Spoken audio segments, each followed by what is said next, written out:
Welcome to another episode of Just One More Fix. This is James. With me in this episode is Kurt and Lacey. Hey. You can find us online at justonemorefix.com or on Twitter at justonemorefix. If you like us, head over to iTunes or to Google Play and give us a rating and a comment. In this episode number 3, we're going to do a series called Going From Zero to Play, where we discuss taking an idea from inspiration to the very first game. And now it's time to get our gaming fix.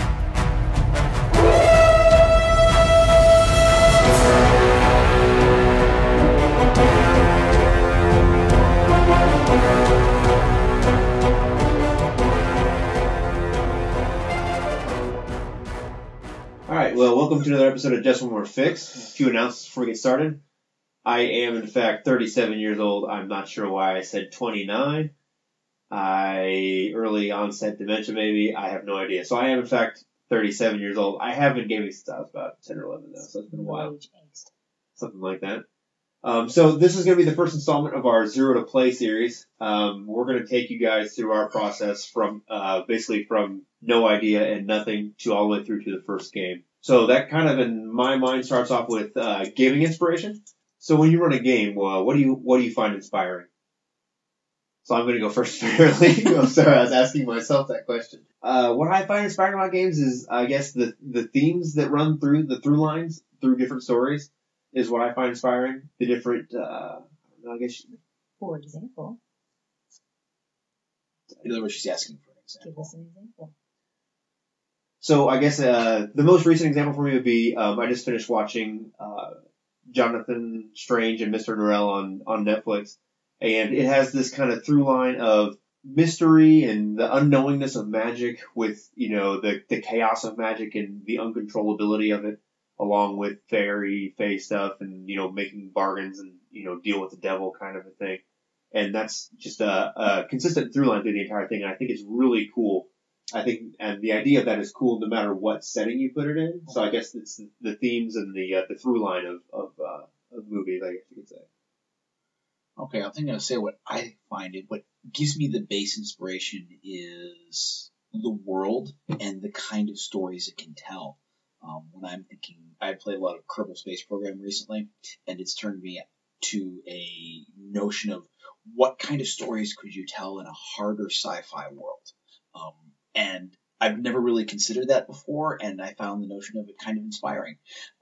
When we just rewatched, the last 20 minutes of the first season of True Detective, and I'll tell you what, that kind of hard-boiled film noir sort of world is inspiring, because that's what I start with. I start with a concept of this is the kind of world we could use, and these are the kind of stories that can be told in it.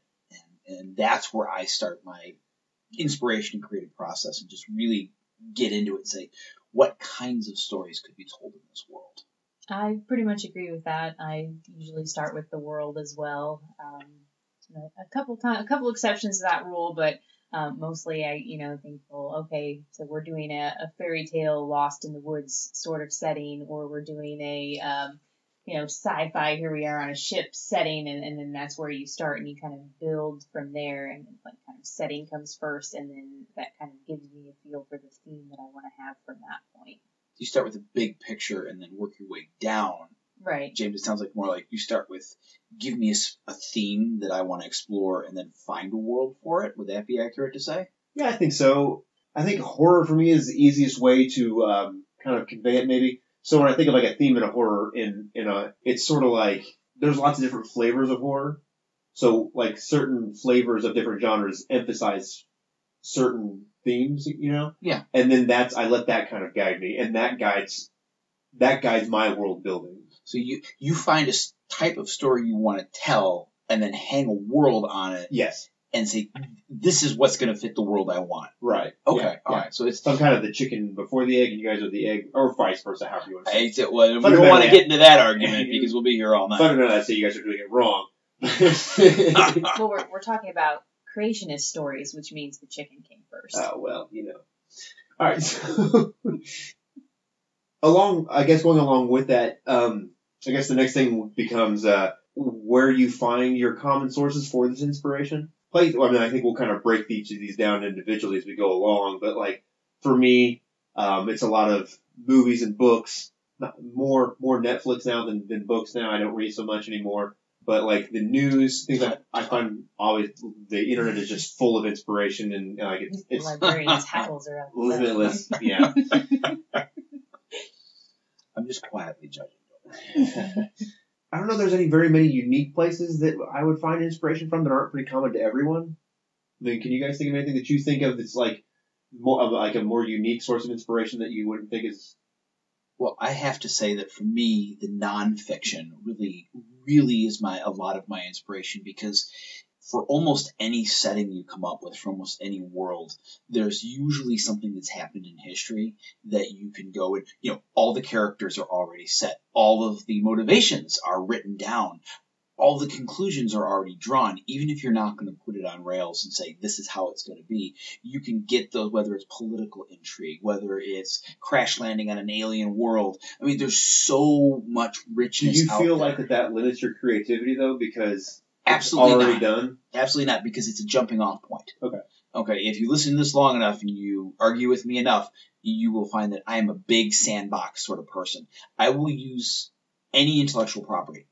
But for the most part, when you sit down at the table with me, it's a jumping off point. There's a point of departure. You can have all the canon you want in the world, but the second you sit down, we go. And if you change the world, you change it. And so for me, it's a starting point. It gives me the motivations and the NPCs, but I don't feel constrained by it at all because we're not playing in the real world. I would agree with the historical perspective, except for me, history and nonfiction sort of puts me to sleep. But I really use a lot of historical fiction because people have already done the research for me, but now I can read about it in a format that's more interesting. Generally, historical fiction is more interesting anyway, because... Now, historical fiction can be really well done, like Gettysburg and Gods and Generals. Those are great books. Yeah, Jeff did a good job. I think it's a great place to draw from because, like you say, it's well researched, and a lot of times, ideally, good historical fiction is well researched. Okay, the quality of it is well researched, but the reality is that in a lot of real life, there are a lot of boring moments. And in historical fiction, you can kind of... You can edit them out. Yeah. You can just be like, well, wouldn't it have been cooler if this happened instead? Yeah. Too, I need a character to get me invested in that time period. Okay. Yeah. I have to have... So, like, I read some books that are really... I know the Lady of Ashes mysteries are set in Victorian age London, and she's like an undertaker that's solving these crimes, but the crimes are actual... historical crimes that happened, and the lady that wrote them has researched them. There was another book I read called The Fall of Marigolds, and that's two stories intertwined around the September 11th tragedy and the Triangle Shirtwaist Factory tragedy, and how those stories are connected. So that's the only reason I knew that there was a Triangle Shirtwaist Factory fire. That was in history in high school. Indeed it was, and I probably slept through that. I never heard of it. But look, it's kind of a little bit of a tangent, but it's something we didn't even think of previously, is that historical fiction being a great, I mean, it is part of just fiction, but like as a genre itself, it's just not something we talked about actually, and I think it's a great source, especially now it seems to be very popular. There's a lot of it coming out now. And I think that when I think back to some of the earlier ones that I had read, they weren't as developed as they are now. So I think that as a genre, it's gotten better. And they've also done the thing where you've taken like Abraham Lincoln's life story, and then you created a novel called Abraham Lincoln Vampire Killer, which I think really just spices up the whole story a little bit. You know what I mean? It's a good story to begin with. You know, the zero. I'm much more interested in Stovepipe Hats after that. Yeah, and so in a way, a lot of the legwork for that creative stuff has already been done when you go back and read Pride, Prejudice, and Zombies. Right. It certainly puts a whole new twist on that. And it's not a book that everyone will have read, but if you want Regency era zombie horror survival, you have to go read Pride, Prejudice, and Zombies because it treats the subject very well. I haven't read many of those. I've watched the Abraham Lincoln movie, but that's the only one that I've... The book was actually remarkably well done. Right. I mean, it's a good piece of quality vampire killing literature. It really is. All right, so we're going to break down some of these specific areas here in a minute, but when it comes to like different genres of games that you're going to run, do you find that you use certain sources of inspiration more for certain genres? I do now. So, like, give me an example. Okay, so for science fiction, ever since the glory that was Firefly, I have to say that Westerns have actually been when I sat down after we did the first take, I thought to myself, wait a minute, Westerns are one of the greatest inspirations for sci-fi, like space opera style sci-fi. And I'm just like, Westerns, sci-fi. But I think Westerns are the greatest thing for gaming in general because all Westerns are high adventure. It's always big trouble on the line.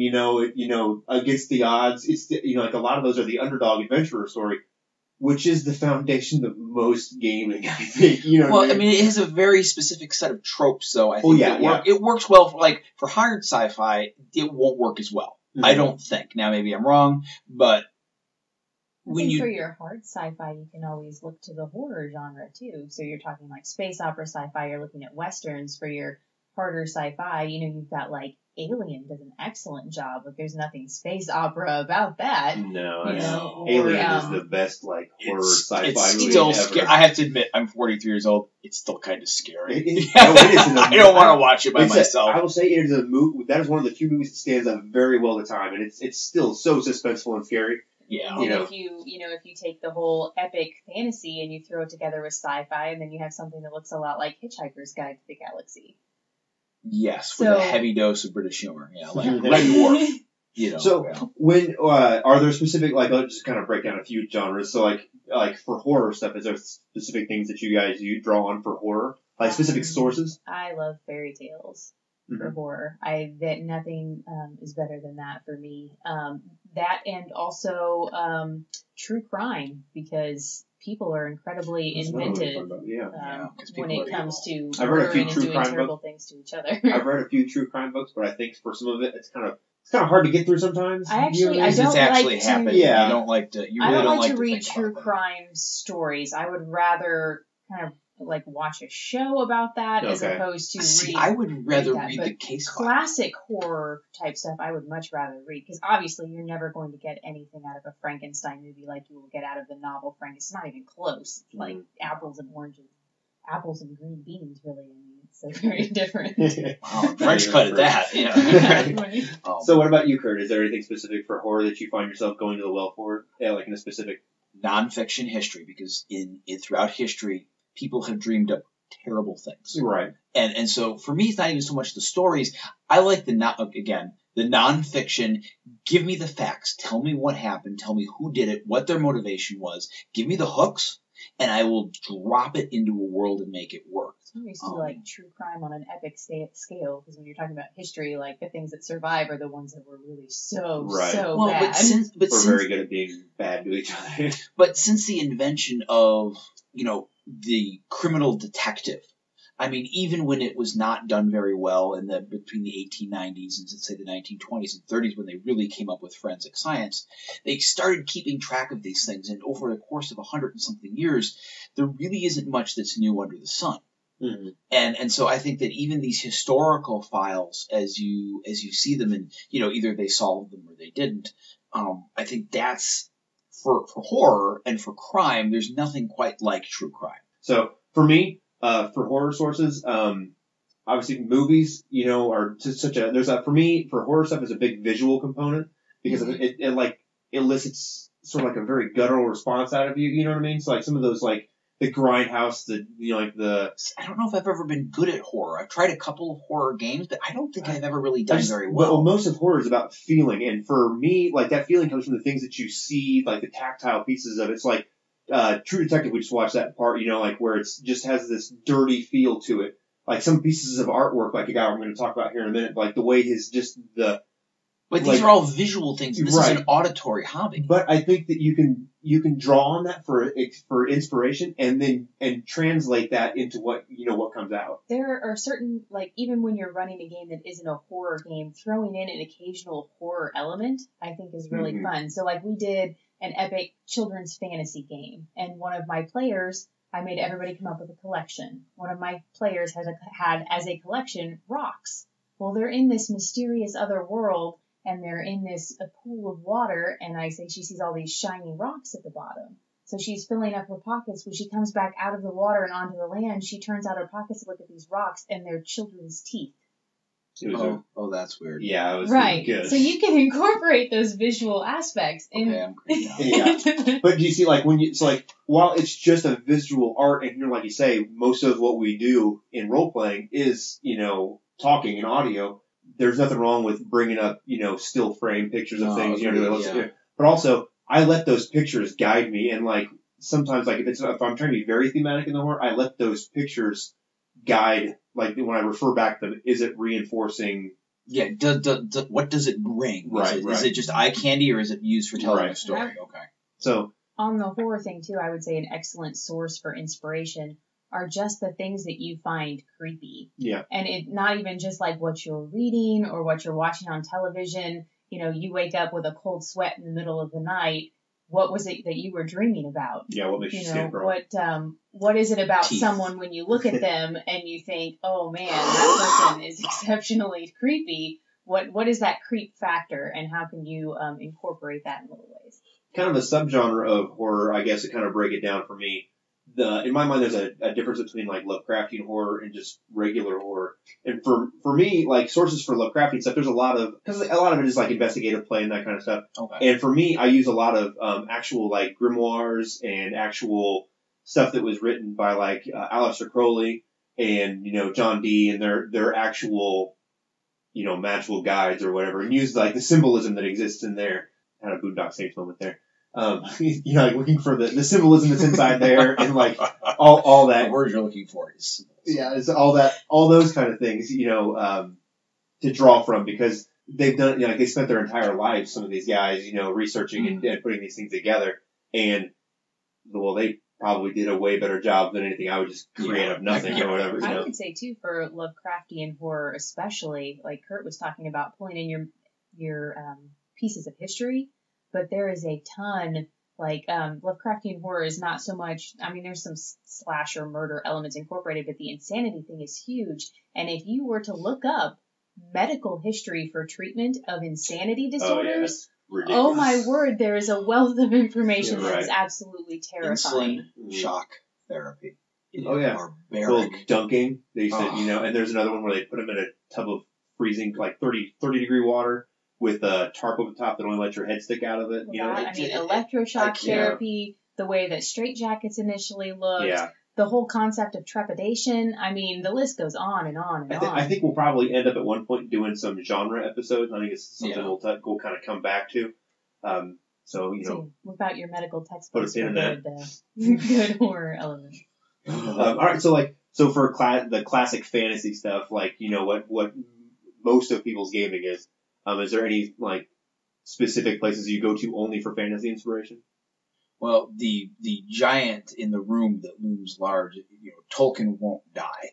Either his books or movies, they continually come out. I agree. He created a tremendous world, but I'm not alone in this. His writing style, I just can't do. See, you and my wife, I like it. I like that sort of. I can't get through it either. Oh. But now, George R.R. Martin, I could read for days. Yeah. No, I can't. I make it about 20 pages, and I'm like, might as well watch the episode. They're both fantasy, though, but Tolkien is definitely a higher fantasy. Well, he's the elder statesman in a sense that you don't even realize you're stealing from him, and you're stealing from him. Well, it's because he's like one of the founding fathers of the fantasy genre in a lot of ways. It's like that made it explode and made it popular. A lot of the sources are obviously myths and legends or whatever, but like he's the one that kind of codified it in a lot of ways and made an encyclopedia of the Silmarillion. Well, he never really published Silmarillion. That was later, but like for me, for fantasy inspiration, that's where your medieval history comes out. I will admit, I have copy, lifted, and pasted entire chapters, basically, of books in order to come up with some of my fantasy plots. Right. Because you can't make this stuff up. Mm-hmm. The stupid things that people have done in history, you can throw those out there as plots, and no one believes you at first. But I'm like, no, really, it happened. Mm-hmm. And then you get to play with it. What about you, Lacey? Is there anything? I know you don't haven't run a lot of fantasy games. It's like they're strictly fantasy. Is there anything that you think of that you would go to the well for, a specific thing? I think if you just, like, pulling it off the top of my head, not so much specifically, obviously there are mythology stories, but some of the even older epic stories, like Beowulf, or Iliad and the Odyssey are Right. both very good examples. Those kind of epic journeys where you're facing monsters and there's gods and magic and all of that there as well. No, and that goes all the way back when you get your Gilgameshes and all that sort of. I just picked it up actually the other day when I was at the. Should pick that up. The Epic of Gilgamesh. Gilgamesh and Enkidu. Actually, It's the original. It's the original buddy movie. Well, I got it because I was. One of my favorite stories actually is Shakespeare, and it's not like Hamlet or Romeo and Juliet. 'Cause it's not a very. I mean, I guess it's a good story, but it's not a fantasy. But The Tempest. Oh, wizards and shipwrecks and all sorts of cool stuff. Yeah. Right. I almost got the Gilgamesh because I'm doing a Sumerian-based thing. It's not going to go with it, so that's why. But that was a big thumbs up. Sumerian stuff is cool. Creepy. Yeah. Weird. Way far back. Okay. So for me, fantasy stuff, I go back Dragonlance because another shout out for Dragonlance. I just love it so much. But I guess not necessarily like the specifics of it, but like the smallness of it because the world is so much smaller. Like the characters in that are not epic, crazy, powerful people. They're, in terms of D&D. Except when Wrestling tries to destroy the world. Well, he's like the one exception, but most. I'm just saying. Every rule needs an exception. Yeah, but like Tannis is like an 8th level fighter through most of if you play the actual story. Like most of them are not like crazy, powerful people, which I find is interesting. It's more of a story about, people. Like the individual characters. It's a personal thing rather than a Star Wars thing. Right. Yeah. So, segueing right into sci-fi, I guess, with Star Wars, is there anything specific for sci-fi?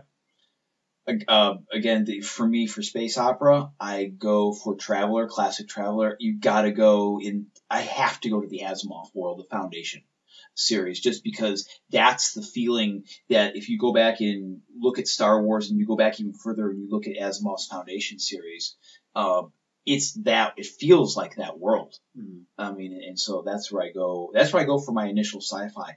For my hard sci-fi, I've never had one before now. Mm-hmm. And like I said, it was a video game that inspired me. I'm like, oh, this is really neat.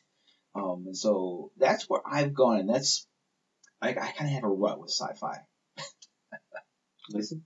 I've actually only run, I think, one game that would even remotely qualify as sci-fi, and it kind of started out with the Firefly, obviously, for inspiration, but that kind of like, mission by mission, keep flying sort of thing, except our characters ended up being remarkably bad people instead of the other way around. But again, that was, just character, player character dictation as far as what direction we were going to go with the game. I don't know that I have any specific tendencies for sci-fi. Yes, you do. Do I? Guess Warhammer. Oh, well. Yeah, I guess it's 40K. I mean, it's like, it looms so large. It's like having a statue of the Emperor in your mind. Mixed sci-fi with the whole post-apocalyptic genre. Well, I think, because like 40K is sort of like its own genre, because there's a lot of Lovecraftian pieces to it. And a lot there are spaceships, but there's so many pieces to it because it's definitely sci-fi, very sci-fi. Yeah. But like there's a lot of Lovecraftian elements to it, and like that hopelessness. That's the one thing I guess for sci-fi I go back to like the hopelessness of technology and just the constant marching on, and the crushing pressure of what it is. So sci-fi with the horror. Yeah, I like a lot of horror with a heavy dose of nihilism. I like a lot of horror and grimness in all my games. Essentially, I guess maybe kind of a beat. Could be running World of Darkness for probably 15 years. Oh, there's that.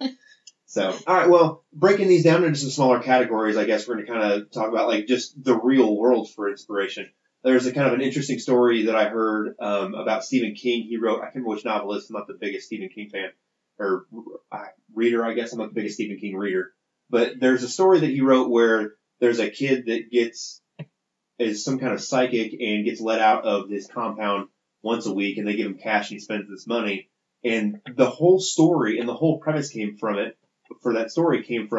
when he was walking down the road and saw a giant pile of change beneath a storm sewer drain.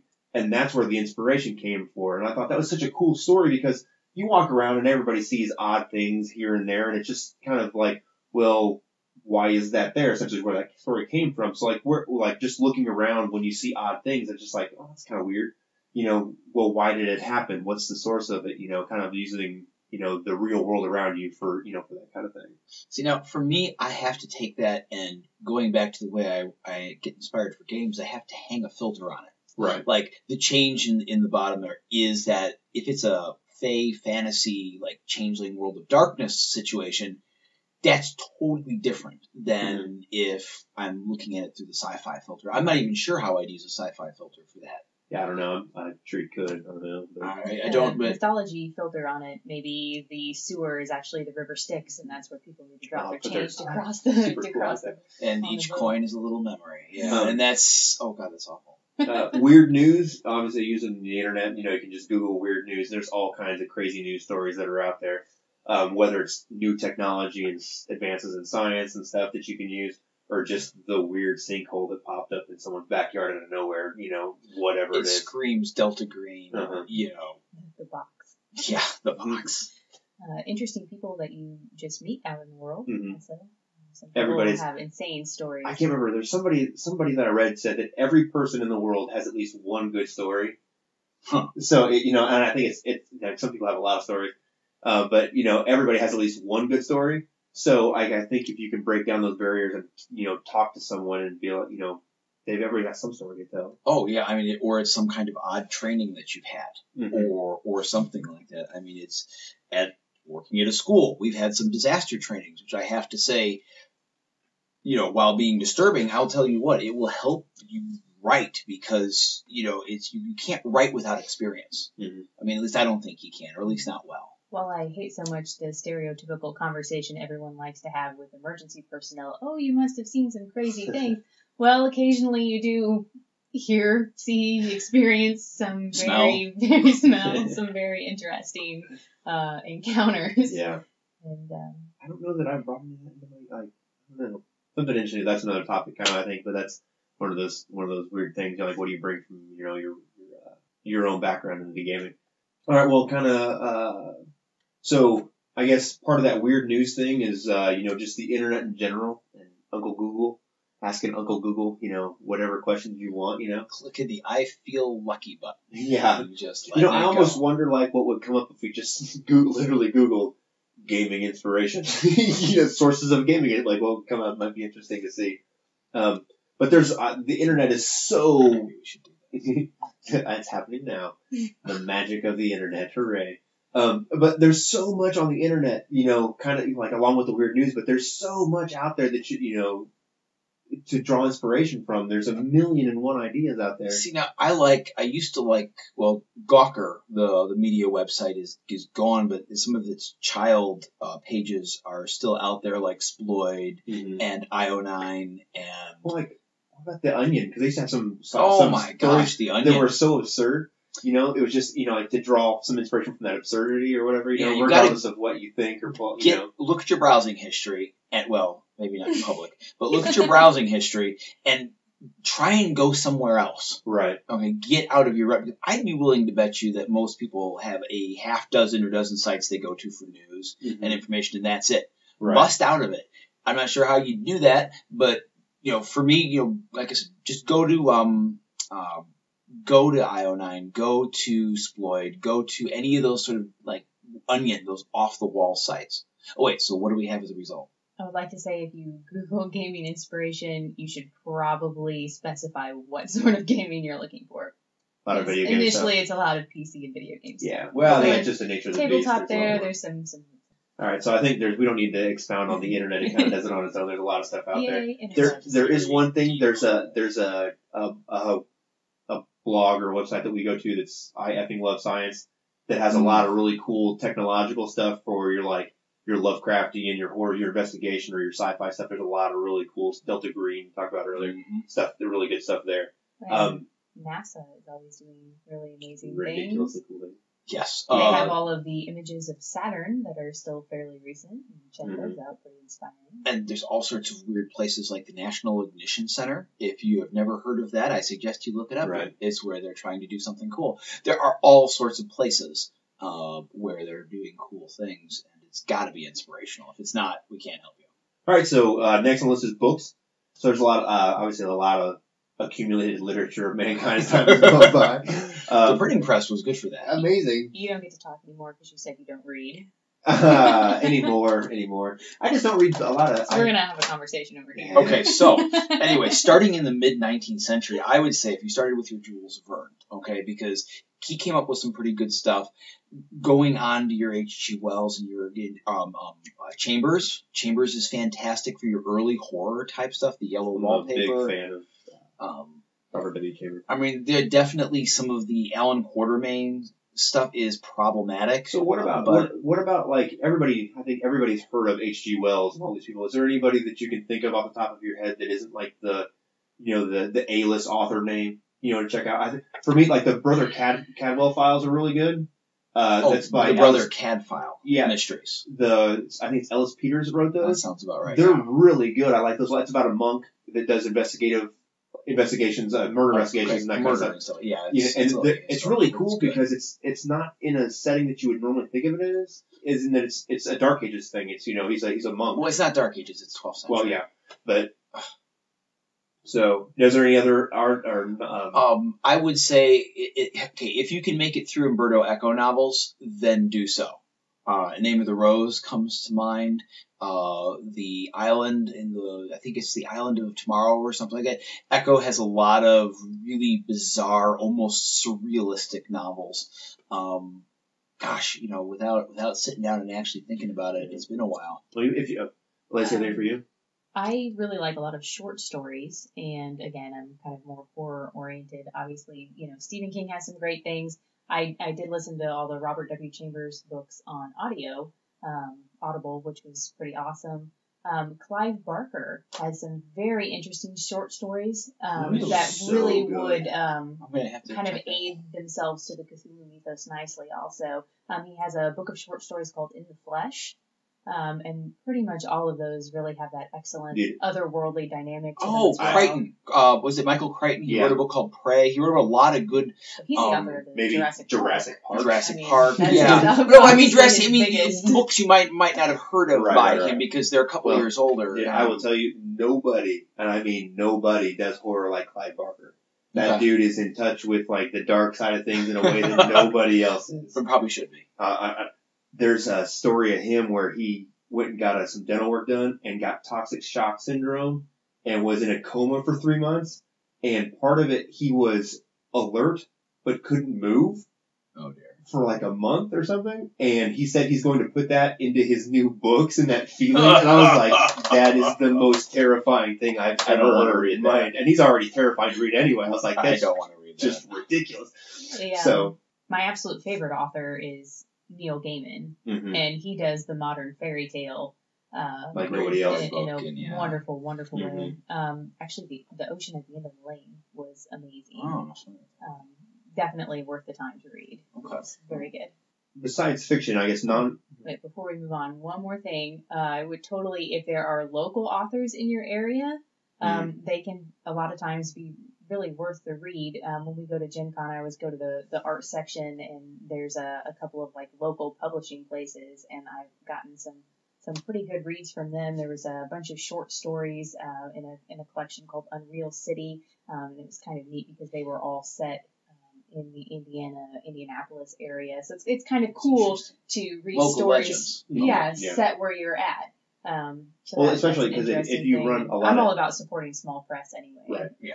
But like there's not a lot of places you can draw inspiration from that are to your local area a lot of times, because if you run a World of Darkness game or a lot of modern games, a lot of times you center them around places that you're familiar with and so then that's a good way to draw, spooky inspiration of things that you may not never heard of that are specific to your local area. Because how much more creepy is it when you're like, oh, I know that building, man, that place, or that hill, or whatever it is, Nonfiction, I guess I kind of alluded to it earlier, like some of those grimoires and those, old occult texts are great resources for that kind of stuff. There is so much available online. I believe one of the Project Gutenberg, of course, is just like, it's an endless well that keeps getting deeper.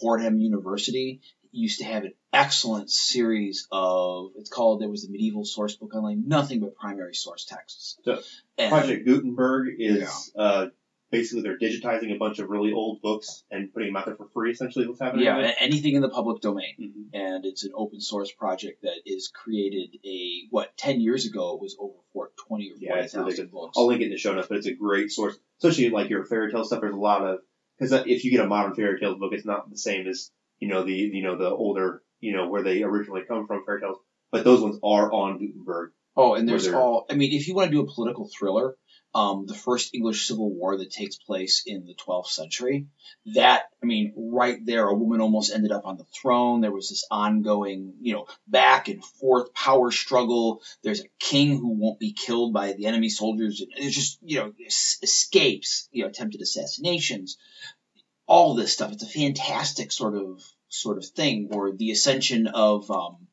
Alfred the Great to the unification of England, or the whole thing with the Holy Roman Empire with, I think it was Charles V, and how the Reformation disrupted this whole nation state building thing that he was trying to accomplish in the early 16th century. If you can think of it, it's been done. There's some excellent political espionage. Yeah. Oh my gosh. There's so much of it out there, and there's a lot of people that talk about how everybody points to George Martin and how political his books are. But essentially, those are really the War of the Roses. There's a lot of similarities between the two.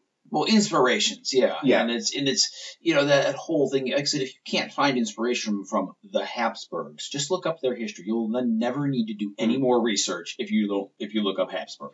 Right. So moving on from books to more modern technology. Kind of the elephant in the room is Netflix and movies and Hulu and all that kind of. I've never heard of this. Is this some sort of cinematic service? So I don't think, in my mind, there has never been a better time to get TV show inspiration and movie inspiration, because you can watch it whenever you want. And there's so many good ones out there now, and Netflix is producing their own material now, and a lot of it is so well written and produced. Yeah, that's agreed. On a side note, they're looking to have 50% of the content on Netflix original stuff within, I think, 5 years. That's what's really neat, I think, is because the standard model for production, it seemed to produce a lot of vanilla. Mm-hmm. For many years. Well, the actors that are doing it now, we just watched, that True Detectives, the first season, that's two A-list, Woody Harrelson and Matthew McConaughey. To be fair, that's not a Netflix show, it's an HBO No. show. But yeah, but like what I'm saying is like back but not so long ago. It's similar to not being on network television, Yeah. so it's not bound by a lot of the same constraints of, you can't do that, No, you but can't when- say that, you when can't I say can't that. say potty or something. Right. Well, but when I was not so long ago, it was if you were a A-list actor and you did TV, your career was done. Yeah. That was it. Whereas now it is like the writing and the production quality. And I really, to be honest, I prefer the model of the miniseries and the seasons of they go on and on. The first season of House of Cards with Kevin Spacey. Yeah, it was amazing. Phenomenal. Yeah, another one. I Very forgot about nicely Kevin Spacey. So, but yeah, obviously Netflix. Some ones for me that are on there that I think of is that Jonathan Strange and Mr. Norrell is really good. The Wire, True Detectives, the first season for sure. Stranger Things. Gosh. Is so good, and that's a new one. I'm trying to think of older. Values, I'm sure everybody's seen the first few seasons of Walking Dead. I think that's the first few seasons are when it really shines. What's the problem with any zombie show? But that's for another show. Well, yeah, but like the first few seasons are like just amazing. What else though? Is there Penny Dreadful? So it's kind of actually its own recreation, drawing on forms of inspiration. Right. So you can kind of And see your how graphic it goes novels. together. I think we left those out a little bit, but the movie League of Extraordinary Gentlemen ranks with me as one of the worst pieces of cinematic art ever made. It is, in point of fact, embarrassing for me just to talk about it, but the graphic novel of the same name was masterfully done. That's Alan Moore? Yeah, I believe it was Alan Moore, and to be honest, I'm not the biggest Alan Moore fan in a way. Yeah, Watchmen is amazing. It's pretty good. But for me, League of Extraordinary, because I'm such a fan of that 19th century literature. I think he did a really good reinterpretation. It was really well done. All right, so I think there's obviously just Google best Netflix series to watch, or whatever best movies. There's a ton of them out there. Next on the list is art. This is which we talk about the visual component of things now. There's a guy we just met at Gen Con and got some of his stuff. His name is Vincent Marcone. He's got some really cool thematic stuff. It's dark, kind of creepy stuff. See, now for art, I'm not as familiar. Again, I'm not very good at some of the pop culture, but the Edward Hopper stuff I mean, if get beyond some of the common posters you see on dorm walls and go in and look at some of the stuff that he did. Mhm. And, if you can't get some World of Darkness or fairy tale inspiration from that. I think even beyond just looking for general inspiration, if you have an idea of, what era you want to run your game in, and nothing is going to give you a better feel for what was going on in that time period than looking at the art created by the people that were living in that time. Or even the fantasy stuff, like the pre-Raphaelite artists who did all the faux medieval stuff. I mean, you could hang an entire storyline on some of them, there was paintings are based on storylines. But, I mean, if you can't hang a storyline on that stuff, I'm not sure if I can help you. The other thing that's cool about the art, too, beyond just inspiration for you, pictures worth 1,000 words, you bring some of that art to the game with you, and now you've got the players instantly kind of hooked into that world a little bit as well, and you kind of see what direction you're headed and the feel of your game just based on that art. Yeah, I just brought it up now. It's actually one of my favorite paintings. It's St. Francis Contemplating a Skull by Francisco de Zurbarán. I'm not trying to say it. But I'll link it in the show notes, but it's just it's very simple, but it's just, I don't know, there's, not to be too much austere. Yeah, not to be an art snob or something, but, there's a lot you can draw from in a lot of this stuff that's very, very simple. The other thing is, like I kind of alluded to before, is that whenever you're doing things in your game, if you want to stay true to a certain theme or, a certain inspiration, some of that stuff you can always just look back at. Is what I'm doing reinforcing the inspiration I saw in this picture or whatever? There's lots of art, and that could be a whole topic all by itself, really. There's lots of fantasy art that's out there, lots of 40K art. This is so good. Oh my gosh, the fan art for 40K is ridiculous, out of control, ridiculously great. Really amazing genre bending too, Mhm. like of high fantasy and kind of like the steampunk. You see like airships and dragons in the same sort of art motif, which is kind of neat. And same thing, like the Dia de los Muertos art blended in with other forms of art. Mhm. It's kind of cool stuff happening there. The kind of, with 40K, there's a kind of nice, unless it's video games, kind of segues into it. There's so many kind of like when I'm talking about the artwork, and there's a lot of 40K games. You look at some of those screenshots of the big epic scenes they have, and they're just so good. There's so much, they kind of blend together in a lot of ways, because of the storylines that go along with the video games, and it's such a visual component to it. And video games, transitioning to those, I mean, I got a hard sci-fi inspiration from just a video game. I don't want to say just a video game now, because worlds like Halo and the Gears of War, and you got Far Cry, are those not storytelling universes all in themselves? Well, now the quality of writing and production that goes into some of those video games and their storylines is so high. And I mean, if there's so much money, it has to get good, because there's so much, they're making more money than a movie, like your major blockbuster movies by leaps and bounds. Some of them are better.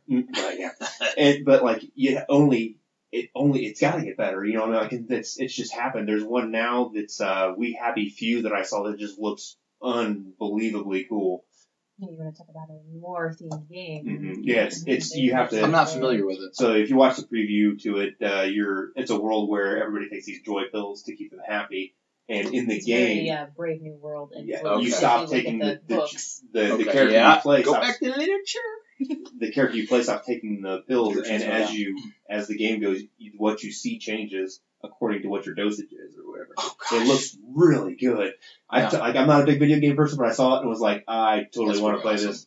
So I know I saw gameplay stuff for something called The Division. Now I understand it wasn't the best video game, but it depends who you talk to. Hold on, it makes some people angry. But as a world setting, oh my gosh, all you have to do is watch the game trailer and say, go. If you haven't seen the game trailer, go watch it and tell me that's not a great introduction for something. Right. Yeah.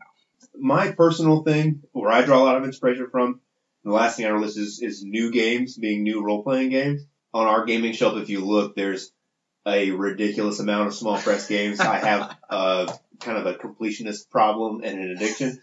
It's okay. I totally acknowledge it. Could be why the podcast is called Just One More Thing. Yeah. I find that when I'm getting tired of a certain genre or tired of a certain game, that I just go pick up a new one. And wow, now I'm totally inspired for this new style of game. Because a lot of these indie games, they pick a niche and they fill that niche very well. They find a mechanic that reinforces that niche, usually if they're doing it well. And, they pick their thing and they do it just so well. And then some of them that I've got, I may not even play, but what, the niche they fill, I use that to inspire my other gaming.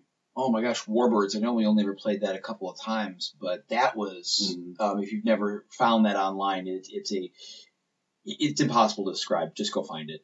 They've stopped the publishing for it. I mean, they're not doing any more books for it. It was like a one shot, and they were going to do really more stuff. interesting dogfight mechanic. Oh, it was beautiful in the sense that it was elegant. It didn't treat you to death, and yeah. So even if you don't play them, they're worth picking up to look through and to see if there's things that you can draw from. Totally steal that. There's some that I've got that I know I probably won't play. There's a cult one I talked about before where you play members of a cult, but I'm not sure that I'll ever play it, but it sure made the other cults that I have in my Lovecraft games, that kind of stuff, so much better. For NPC building. Yeah. Oh, yeah. Yeah. For informing the world and how they do things. Well, that's kind of, goes back to where you get your inspiration. You're drawn in by themes, so you look a lot at the themes of the thing. And I'm a lot of the small price games that I've picked up, I look at the world that it's putting you in. Mm-hmm. So, like when I picked up the Infestation RPG, like simple, that's small little bugs. RPG. Yeah, yes. But you play bugs, and it describes this just absolutely filthy, disgusting house. The grosser, the better. We should get Travis in on this. And just reading about, and it was a real simple read, but it just really instantly, your brain is like, oh, okay, I can see where this is, and I can see how much fun it could be sure to be, but crawling around in that we mess. played one session. It was a lot of fun. It was good. And then there are also some games that are geared specifically at kind of the fun that is world building. So, for example, the Microscope game. Mm-hmm. Microscope, you play it across an era, I guess, and you basically, no one really plays the character, but you just add events to this timeline on note cards, and you build it out, and you build an entire sort of like history of the world, essentially. It's really pretty neat. So the idea is it's called Microscope because you create, like you said, an era, and then you can zoom in on a specific event, and then someone else can create another specific event down here, and somebody else can zoom back out of that. So and it's all timeline. Of these parts come off of each other. Right. You're creating an entire history of a world. You can add details and make things much more detailed in specific areas if you want to, or and this isn't preparation for something else. This is the game itself. That's the game itself, but it lends itself nicely if you wanted to do that to create your world. If you wanted to do that in preparation for a game, you most certainly could. Something else. This takes us on to other games for inspiration for other games, then, right? Things like The Quiet Year and like the Microscope. But something that's interesting with Microscope is you can do that by yourself to build a world. And something that I've used it for, and I realized that it told me, is we all have certain tendencies and things that we kind of call back to, And when you write these things down on note cards and lay them out in front of you, those tendencies are just like staring you in the face. You're like, wait a second, I've got 3 of the same thing or whatever it is. And so it can kind of, when you see it laid out the way in the game, you write them on note cards and they kind of go out in a line, for the timeline. And it can help you to see the tendencies that you have, maybe to break your mold out and surprise your players a little bit so they don't think this guy's going to betray us again. No, maybe, or whatever your plot 7. Yeah, like whatever your tendencies are. So it's good that way. And then if you do it in the cooperative setting, if you do it with the players that are going to be in a future game that involves it, they're already familiar with the history. They've helped create some of the NPCs. So they kind of already have some of the background if you're creating a world from scratch. You don't have to info dump. Right, and then same thing with Quiet Year. With the Quiet Year, you play the year of a community, and there's impending doom coming. Right, and then you build features of the landscape and that kind of stuff. And a lot. I think the natural thing to do is to use that, build your world, and then play as the takeoff point from that. But I thought something might be interesting to do is to build that world and then play to that point. Yeah, and that's it. This, of course, brings to what would probably be the next point, which is using people, the actual players, as inspiration. Right. And I think that segues directly into that because the people around the table are the ones that, you're going to be building this world and the story with. why not utilize them? Because they're probably fairly creative if they're already sitting around this table. Right. That's actually something that the Fate game system does. Is it specifically talks about in the beginning how you can just sit down at the table and be like, okay, guys, I'm going to run a game. What kind of game do you want to play? Where are we going to be? What are we going to be doing? It makes me so angry. Why didn't we think of this 20 years ago? Yeah, I know. It's so simple. It just amazes me. Game, it's like it has 100%, and it continues to evolve. It's evolving from what it was with first edition D&D and Chainmail and all that to what it is now. And it's like, I still like some, I don't know how you want to say, competitive gaming where you're like, it's adversarial with the GM. I like that a little bit sometimes. But I also like the collaborative is from a storytelling aspect. The collaborative gaming is so awesome. Wow. Yeah, I don't know if there's anything else. I just throw out my new hotness that I think is Itras V is just an amazing world and inspiration. It's just so awesome. So should check it out. It's way cool. I just want to, close by saying that tabletop's cool. Everyone should do it. I agree. So in summary, best places to find inspiration. Nonfiction. Do you have one of your favorite? I would say probably it first of all entirely depends upon the game. Mm-hmm. But personally, I think historical fiction, movies and television are probably my biggest go-tos. History books, read them. I'm all over the place. I don't know, I'm kind of fickle that way. I binge on a lot of stuff, so for one moment it'll be Netflix because I binged and watched 4 seasons of whatever show it is, and my butt's numb now. And then at the same time, the next thing you know, I've gone down some crazy rabbit hole on the internet and, whatever. So I don't have a favorite. I just like to sample them all in large doses, if that's a thing. You like it broad and deep. Yeah. So I think that's going to do it for us for this one. I think that about covers it. If you guys have anything else to add or have any questions you want answered from us, you can put it in the comments below on the episode, or you can hit us up with an email. There's a contact form on the website, justonemorefix.com, or you can just email me straight at james@justonemorefix.com. I think that'll do it. Right.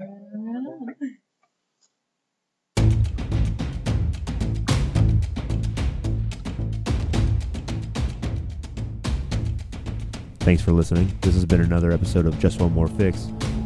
Music has been provided by Kevin MacLeod. You can find him at incompetech.com. You can find us at justonemorefix.com and follow us on Twitter at JustOneMoreFix.